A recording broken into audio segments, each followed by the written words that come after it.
अमेरिकी सदर Joe Biden ने कहा कि दुनिया के सबसे बड़े जमहूरी मुल्क हिंदुस्तान और अमेरिका दो तरफा ताल्लुकात की तहरीक में नया बाब शुरू कर रहा है। बाइडेन ने कहा कि हिंदुस्तान और अमेरिका के करीबी और मजबूत ताल्लुकात से पूरी दुनिया को फायदा हो सकता है और मेरे ख्याल में ऐसा होना शुरू हो गया है। आज हम अमेरिका हिंदुस्तान ताल्लुकात को तारीख का एक नया बाब शुरू कर रहे हैं। उन्होंने कहा कि मुझे तवील अरसे से यकीन है कि हिंदुस्तान और अमेरिका के ताल्लुकात कई आलमी चैलेंजों से निपटने में मददगार साबित हो सकते हैं।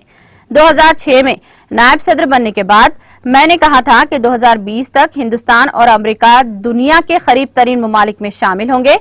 उन्होंने कहा कि हिंदुस्तान और अमेरिका मिलकर कोविड-19 की वबा को खत्म कर सकते हैं। आबो हवा की तब्दीली और बैर हिंद काहिल के खिते को महफूज बनाने के बारे में भी वो वज़ीर आज़म के साथ तबादले ख्याल करेंगे।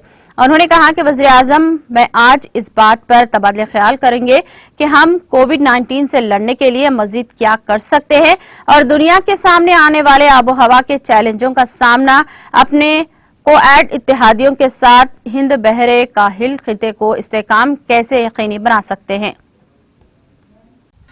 नाज़रीन, हमारे टीटीवी न्यूज़ को सब्सक्राइब करिए, बेल आइकॉन को प्रेस करिए, शेयर करिए और लाइक करना ना भूलें। और किसी एडवर्टाइजमेंट से मुताल्लिक़ जानकारी के लिए हमारे इस नंबर पर कांटेक्ट कीजिए। हमारा नंबर है 9550102020।